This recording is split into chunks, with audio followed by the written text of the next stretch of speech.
Salut les gars, ça bouge? Au milieu du cours, le professeur Marty remarque que ses élèves se distraient lorsqu'il voit passer à l'extérieur un camion de pompiers et des voitures de police. Ils expliquent qu'il y a eu un autre tremblement de terre en Californie et qu'une grande partie de la région a disparu dans l'océan. Marty essaie de consulter les informations, mais Internet ne fonctionne pas. Plus tard, Marty est censé parler à tous les parents de ses élèves, mais tout le monde est distrait parce qu'Internet ne fonctionne toujours pas. Marty possède des copies physiques des dossiers de ses élèves, mais cela ne suffit pas. L'absence d'Internet donne à tout le monde l'impression que la fin approche. Lorsque Marty quitte l'école, il se retrouve coincé dans les embouteillages, car les feux de circulation ne fonctionnent pas non plus. En chemin, il voit une enseigne au-dessus de la banque qui remercie Chuck pour 39 merveilleuses années. Peu après, les nouvelles du monde entier annoncent la même tragédie. L'océan engloutit lentement les villes côtières. Il y a aussi eu de nombreuses éruptions volcaniques, des feux de forêt et des tsunamis. En Chine, les gens sont déjà en train d'émeuter. Pendant ce temps, l'ex-femme de Marty, Felicia, travaille comme infirmière à l'hôpital.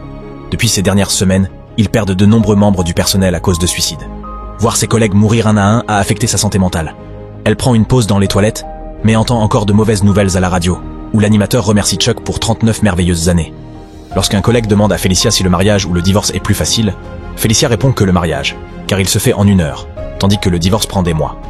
Ce soir-là, Felicia appelle Marty et lui avoue qu'elle a pensé à lui toute la journée. Elle se demande si des couples séparés se remarient parce que les gens recherchent quelque chose de familier en ces temps difficiles, et elle partage des exemples de collègues qui ont quitté leur travail pour être avec leur famille. Marty confie qu'il ne lui reste pas beaucoup d'élèves non plus, et tient des propos philosophiques sur le calendrier cosmique et la place de l'humanité dans l'univers. Felicia mentionne alors l'enseigne de Chuck qu'elle a vue plus tôt, et Marty avoue qu'il l'a vue aussi. Il se demande donc qui peut bien mettre des publicités à la fin du monde. Aucun des deux ne sait qui est Chuck. Après l'appel, Marty essaie de regarder la télévision, mais le signal disparaît bientôt, tout comme Internet. Après quelques secondes de vide, le visage de Chuck apparaît, et un annonceur le remercie pour 39 merveilleuses années, avant que le signal ne s'interrompe à nouveau une fois la publicité terminée. Le lendemain matin, Marty remarque que son voisin n'utilise pas sa voiture. L'homme explique qu'il a dû marcher 3000 pour aller travailler et revenir, car un gouffre est apparu sur la route, coupant la ville en deux et engloutissant de nombreuses voitures. La circulation est dense dans les autres rues, donc Marty n'arrivera probablement pas à l'école avant midi. Ils discutent ensuite des dernières nouvelles. La Californie ne possède plus que 10% de ses terres. Le Midwest brûle et la Floride est inondée, ce qui signifie que toutes les régions productrices de nourriture du pays ont disparu. L'Europe est dans une situation similaire, et la famine a déjà envahi l'Asie, où 1 million de personnes sont mortes. La peste bubonique est de retour, et il ne reste probablement que quelques abeilles, en Amérique du Sud. À ce moment-là, Marty voit beaucoup de voisins rentrer chez eux, car ils n'ont pas pu aller travailler. Le gouffre a englouti leur voiture et même leur lieu de travail.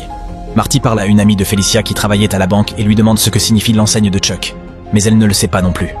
Tout le monde dans la rue semble déprimé, et le voisin de Marty souligne qu'ils sont passés par toutes les étapes du deuil. Quand tout a commencé, il y a eu des manifestations et des émeutes. Cela a été suivi par de nombreux suicides. Mais maintenant, les gens ont accepté la situation et attendent simplement la fin.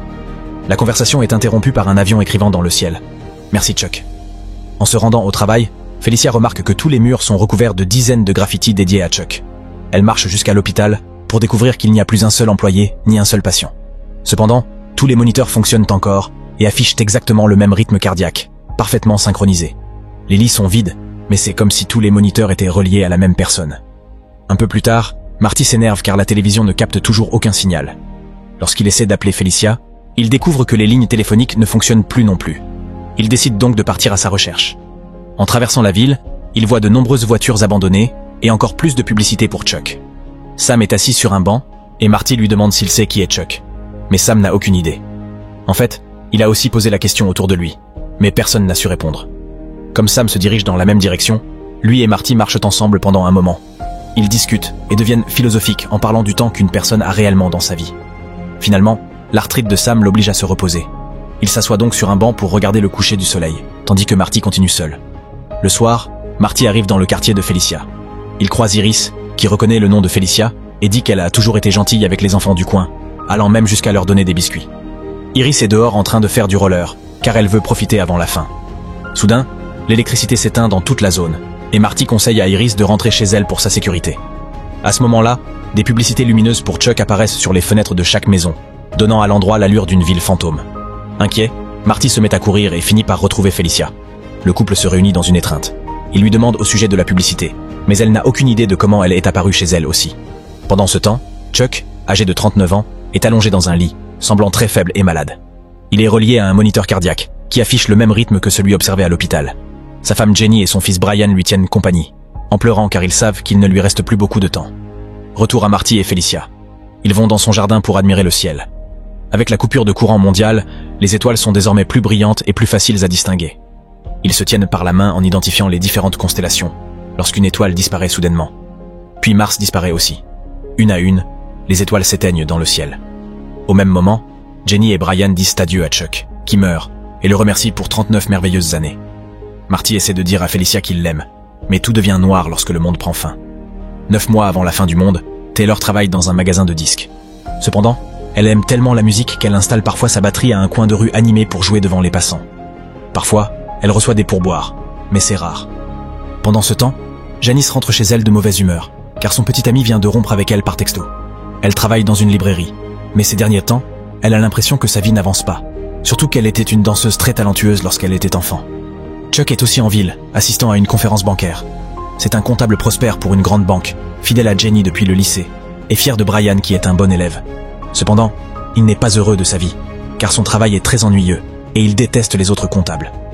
Lorsque Taylor voit Chuck, l'air sérieux en marchant dans la rue, elle commence à jouer un air entraînant pour lui remonter le moral. À sa surprise, Chuck s'arrête devant elle, et, après une hésitation, il commence à danser. Bientôt, une foule se rassemble autour de lui, y compris Janice, qui a besoin de quelque chose de joyeux dans sa vie. Elle commence aussi à danser. Chuck l'invite alors au centre du cercle et ils se mettent à bouger ensemble au rythme de la musique de Taylor. Rapidement, Chuck ressent une douleur à la tête, mais il l'attribue à ses lunettes et les enlève avant de continuer à danser. La foule applaudit et acclame, appréciant tellement la prestation qu'elle dépose une grosse quantité de pourboire dans le chapeau de Taylor. Après, le trio va dans un café et Taylor partage l'argent. Chuck a l'air un peu malade, mais il jure qu'il va bien. Taylor veut savoir ce qui l'a poussé à s'arrêter pour danser, et Chuck répond qu'il ne sait pas, même si son esprit pense à son ancien groupe. Quand vient le moment pour Taylor de partir, elle embrasse tout le monde en les appelant « musiciens de rue pour toujours ». Ensuite, Chuck et Janice se promènent ensemble. Janice raconte les détails de sa rupture, et Chuck l'assure qu'elle s'en remettra. Après s'être séparé d'elle, Chuck regarde autour de lui et voit Iris en train de faire du roller. Il remarque aussi le coin de rue vide et ne cesse de se demander pourquoi il s'est arrêté pour danser. Plus tard, lorsque sa maladie rendra son corps si faible qu'il ne pourra plus mâcher ni marcher, Chuck se souviendra de cette danse et en conclura que c'est pour cela que Dieu a créé le monde. À l'âge de 7 ans, Chuck vit avec ses grands-parents, car ses parents sont morts dans un accident de voiture. Pour aggraver les choses, sa mère était enceinte au moment du drame. Pendant longtemps, la maison n'est remplie que de tristesse. Ali gère son chagrin en buvant et en se concentrant sur son travail de comptable. Sarah perd tout intérêt pour ses loisirs et, la plupart du temps, commande des plats à emporter au lieu de cuisiner. Lorsque Chuck atteint l'âge de 10 ans, l'ambiance de la maison est redevenue joyeuse, même si Ali continue de boire. Sarah cuisine à nouveau et écoute de la musique pour danser en préparant ses plats. Elle fait souvent danser Chuck avec elle, ce qui explique d'où viennent ses incroyables talents de danseur. Ils regardent aussi beaucoup de films ensemble, avec une préférence pour ceux qui comportent des scènes de danse. La maison de ses grands-parents devient rapidement le véritable foyer de Chuck, à une exception près. Il lui est interdit d'entrer dans la coupole sur le toit. Ali et Sarah disent que la coupole est interdite d'accès parce que le plancher est instable et qu'il n'y a rien d'intéressant là-haut. Chuck s'approche en secret de la porte, mais il ne parvient pas à retirer le cadenas. La veille de son 11e anniversaire, Ali et Chuck regardent un documentaire sur Carl Sagan et le calendrier cosmique. Comme Ali est très ivre, Chuck aborde le sujet de la coupole. Ali dit que, là-haut, quelqu'un pourrait voir plus que ce qu'il souhaite réellement voir, et c'est pour cela qu'elle est fermée. Il explique que cette maison est très ancienne, et qu'elle a été rénovée de nombreuses fois, mais que la coupole existe depuis le tout début. Durant tout le temps où il a vécu ici, Ali n'a visité la coupole qu'une poignée de fois. Il affirme que, dans cette pièce, il a vu les fantômes de personnes avant leur mort. Ali dit que l'attente de la mort est toujours la partie la plus difficile. Lorsque Sarah rentre, elle envoie Ali acheter quelques courses afin que l'air frais le dégrise. Elle dit ensuite à Chuck de ne pas croire les histoires d'Ali, car ce ne sont que des divagations d'ivrogne. Plus tard, Chuck demande à un voisin des précisions sur les morts qu'Ali a mentionnées et sur son implication dans leur vie. Il semble que les fantômes soient la manifestation de la culpabilité d'Ali pour n'avoir pas pu aider certains amis. À l'école, la matière préférée de Chuck est l'anglais. L'enseignante est trop gentille pour être prise au sérieux, et les élèves se comportent mal avec elle. Un après-midi, après les cours, Chuck lui demande des explications sur un poème qu'elle a lu plus tôt, et qui contient la phrase « Je suis vaste, je contiens des multitudes ». Elle explique qu'une personne est composée de toutes les personnes qu'elle connaît, de tout ce qu'elle a vu et de tout ce qu'elle a vécu. Chaque individu possède un monde entier dans son esprit, et il peut choisir ce qu'il veut y mettre. Chuck comprend que, si quelqu'un meurt, ce monde disparaît. Cela confirme que le début de l'histoire est une métaphore du monde dans l'esprit de Chuck, qui prend fin lorsqu'il meurt. En sortant, Chuck aperçoit Marty dans une autre classe. Quelques mois plus tard, Sarah meurt alors qu'elle faisait des courses. Après les funérailles, la maison redevient triste et l'alcoolisme d'Ali s'aggrave. Chuck se rend à l'épicerie et demande à la caissière des détails sur ce qui s'est passé. La jeune femme explique que Sarah s'est simplement effondrée soudainement et qu'il n'y a pas grand-chose à raconter.